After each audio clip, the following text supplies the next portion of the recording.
कुनी कुनी पिलामानंकु अणदेखा करुछि प्रशासन। मयूरभंज जिला सालसकणा ब्लॉक सिरसा पंचायत अंतर्गत बांदियारी ग्राम सरकारी प्राथमिक विद्यालय पीवा पानीर घोर समस्या देखा मिली। विद्यालयर चेयरमैन सत्यरंजन महंत एवं शिक्षक माने बारंबार ब्लॉक शिक्षा अधिकारी को अभियोग करथिले सुद्धा केही सुनु नथिबार अभियोग करिसेंती।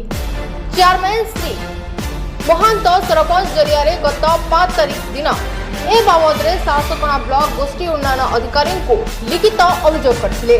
गोष्ठी उन्नयन अधिकारी 7 दिन मध्य एही समस्यार समाधान कराजिबो बोली कहिथिले, किंतु समस्याटी आज पर्यंत समाधान होई पारु नथिबारु आज सकाळु विद्यालयर समस्त छात्र छात्री सहित चेयरमैन श्री महंत सरपंच भानुमुंडा एवं अभिभावक माने समस्ते मिलिमिशे विद्यालय मुख्य द्वार रे ताला पकाइथिले। ए बाबद शिक्षा अधिकारी को फोन जोगे जोगाजोग करथिले सुद्धा कौनसी प्रकार सुफल मिली नथिला। ब्लॉक शिक्षा अधिकारी कहिथिले मते काहेकि फोन करूछंती, ट्यूबवेल खोलिबा मो काम नुहे, मो बाबद रे कौनसी प्रकार साहाय्य करि परिबि नाही। एठी प्रश्न उठे जदि शिक्षा अधिकारी तांको शिक्षा विभाग रे होइबा समस्याटी को समाधान करि परिबे नाही ताहेले काहेकि से शिक्षा अधिकारी आसन रे बसिछंती। विद्यालय रे गोटिए बहु पुरातन नलकूप अछि सत, किंतु सही नलकूपरु निष्कासित होइबा नाली आयरन युक्त पानी कोन पिला माने पी पारिबे? एही नलकूपर पानी पिला माने जदि प्रतिदिन पीबे ताहेले कोनसी पिलार कोनसी क्षति हुए सेथि पाई दायी किए रहिबे? शेष मुहूर्त रे सरपंच श्री भानुमुंडा गोष्ठी उन्नयन अधिकारी को ए बाबद रे फोन रे अवगत कला परी गोष्ठी उन्नयन अधिकारी जल विभाग जंत्री श्री राउत को संगे संग विद्यालय को पठाइथिले। श्री राउत आसी विद्यालय रे घटना बाबद रे समस्त को बुझासुझा करबा सहित युद्ध कालीन भित्ति रे घटनार समाधान पाई विद्यालय रे एक नूतन पानी टांकी बसाई ग्राम रे थिबा निर्दिष्ट बोरवेल रु पाइप जोगे पानी जोगाई थिले एवं 15 दिन मध्य एहार स्थायी समाधान करिवे बोली लिखित आकार रे विद्यालय चेयरमैन श्री महंत को देथिले, किंतु गोष्ठी उन्नयन अधिकारी ए बाबद गत 5 तारीख रु अवगत थिले सुद्धा आज पर्यंत काहेकि कोनोसी पदक्षेप नै नथिले। काहेकि बोली अंचल रे चर्चा जोर करिछि। मो बंधियारी स्कूल रो चेयरमैन आज्ञा सत्यरंजन महंत। आपन घर भी एठी दला आज्ञा आज्ञा। अच्छा आज ये जो आपन माने स्कूल जो ताला पकैथिले काहे की पकैथिले? आज्ञा हमें पानी समस्या नहीं कि ए जिनसटा करलु हमें गत 5 तारीख दिन वीडियो को दाबी पत्र देइथिलु। पानी समस्या बहुत है स्कूल में, पीवा पानी नहीं।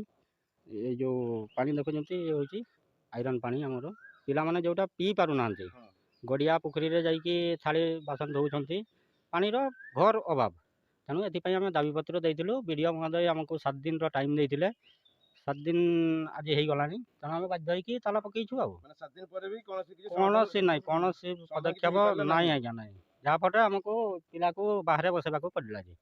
अच्छा आज जो आछंती सर माने बीडी सर पढिसंती से माने कहले 15 दिन 15 दिन भीतर कोन हेइ जिबा लागुछ आपनको? मते तो आज्ञा लागुनी, कारण वीडियो निजे जो प्रतिश्रुति देइथिले हमको से जिनसटा हेइ पारलानी। आउ ये कर्मचारी माने कोन करिवे 15 दिन भीतर मते लागुची हेइ पारिबोनी। जदि आगामी दिन रे पुनी माने सर मानके कहबा अनुसार 15 दिन भीतर जदि न होला ताले कोन करियो पुनी? आज्ञा यही पिला मानको नै मो ब्लॉक सामना रे बसबी, से बीओ ऑफिस हो बा वीडियो से ब्लॉक पंचायत ऑफिस हो, आज्ञा यही पिला मानको नै की बसबी। कारण मते एटी हमर गार्डियन माने मते चेयरमैन करिसंती, मोर दायित्व अछि मु पानीटा आगे केमती कोन केमती सुधार करिवि। तेणु जदि हेइ न पारुची जो 15 दिन टाइम देले आमे मानुछु आज्ञा, कारण 15 दिन आमे वीडियो जमती 7 दिन टाइम देले ए अधिकारी माने भी आसिचंती, से माने 15 दिन टाइम मागुचंती। आमे राजी अछु, से माने 15 दिन हमको पानी देबे कहले से जोठु दउन कोन नै आमे जानिनु, किंतु 15 दिन भितरे हमको स्थायी समाधान दरकार आज्ञा पानी पई निश्चित। नहले आमे आगामी पदक्षेप नबु।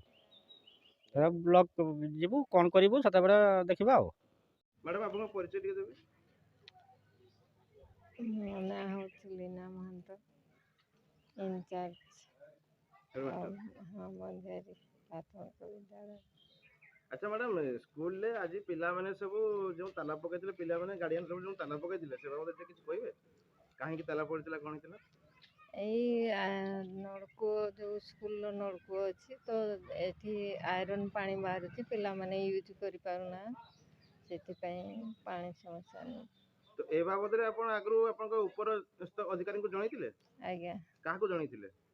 ଆମର ବର୍ଷକୁ ବର୍ଷ ଯେଉଁ ଏଇ ୟୁଡାଇସ୍ ଯେଉଁ ଆମର ୟୁଡାଇସ୍ରେ ବି ଦିଆହେଇଛି, ତାପରେ ଇଲେକ୍ସନ୍ ଟାଇମ୍ରେ ବି ଜଣା ହେଇଥିଲା ଯେ ଆଇରନ୍ ପାଣି ଆମର ଦେଉଛି ବୋଲି। କିନ୍ତୁ ଆଜି ପର୍ଯ୍ୟନ୍ତ କୌଣସି କିଛି ପଦକ୍ଷେପ ନେଇନାହାନ୍ତି? ନା। ଆଚ୍ଛା, ଆଜି ଯେଉଁ ବିଡ଼ିଓ ସାର୍ ଯେଉଁ ପଠେଇଥିଲେ ଏମାନଙ୍କୁ, ଆମ ସାର୍ମାନେ ଯେଉଁ ଆସିଥିଲେ ବ୍ଲକରୁ, ଆଜ୍ଞା, ଯେଉଁ କହିଲେ 15 ଦିନ ଭିତରେ ହେଇଯିବ ବୋଲି, ଆପଣଙ୍କୁ କ'ଣ ଲାଗୁଛି ହେଇଯିବ? ସେଟା ତ ମୁଁ କହିବି, ସେମିତି ତ ସବୁଥର କୁହନ୍ତି ଯେ ହବ ହବ, ହେଇନାହିଁ, ହେଲା ନହେଲା ପର୍ଯ୍ୟନ୍ତ ମୁଁ କହିପାରୁନି। ଧନ୍ୟବାଦ। ସାର୍ ଆପଣଙ୍କ ପରିଚୟ ଟିକେ ଦେବେ? ମୁଁ ହେଉଛି ସାରସମା ବ୍ଲକର AWSS JEI 2। ମୋତେ ବିଡ଼ିଓ ସାର୍ ପଠାଇଛନ୍ତି କି ଆପଣଙ୍କର ବିଡ଼ିଓଙ୍କୁ ଦାବିପତ୍ର ଦେଇଥିଲେ କି ଗାଁ ଲୋକ ସବୁ ବନ୍ଧିଆରେ ସ୍କୁଲରେ ଆପଣଙ୍କର ବହୁତ ଆଇରନ୍ ହେଉଛି ପାଣିଟା, ସେଥିପାଇଁ ଦେଇଥିଲେ। ଆଉ ତେଣୁକରି ଆଜି ଯେତେବେଳେ ସ୍କୁଲଟା ବନ୍ଦ ହେଇଯାଇଛି, ତେଣୁକରି ମୋତେ ବିଡ଼ିଓ ସାର୍ ପଠାଇଛନ୍ତି ତାର କେମିତି ଗୋଟେ ପରମାନେଣ୍ଟ ସଲ୍ୟୁସନ୍ ହେବ ବୋଲି। ତଥାପି ଆଜି ଆମେ ଟାଙ୍କି ଦେଇକି ତାକୁ ସଲ୍ୟୁସନ୍ କରୁଛୁ, ଆଉ 15 ଦିନ ଟାଇମ୍ ମାଗୁଛୁ କି ନୂଆ ଟ୍ୟୁବଲ୍ କରିବା ପାଇଁ। ଯଦି ସାର୍ 15 ଦିନ ଭିତରେ ନ ହେଇପାରିଲା ତାହେଲେ? ନାଇଁ, ହେଇଯିବ ହବ। ନା ନା, ଆଜ୍ଞା। ଯଦି ଧରନ୍ତୁ 15 ଦିନ ଭିତରେ ତା ସଲ୍ୟୁସନ୍ କିଛି ହେଇ ନ ପାରିଲା, ଆଜ୍ଞା, ତାହେଲେ ତା ପରବର୍ତ୍ତୀ ଆପଣଙ୍କ ପଦକ୍ଷେପ କ'ଣ ନେବେ? ତାପରେ ସେଇ ଟାଙ୍କି ଚଲେଇଥିବା ଆଉ କ'ଣ କରିବା। ଯେପର୍ଯ୍ୟନ୍ତ ନୂଆ ଟ୍ୟୁବଲ୍ ନ ହେଇ ସେଇ ଟାଙ୍କି ଚଲିବ ଆମର।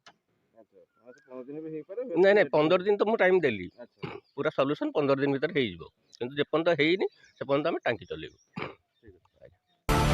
ମୟୂରଭଞ୍ଜରୁ ବ୍ୟୁରୋ ଚିଫ୍ ମୁରାରୀ ମୋହନ ମହାପାତ୍ରଙ୍କ ରିପୋର୍ଟ, G9 ଓଡ଼ିଆ।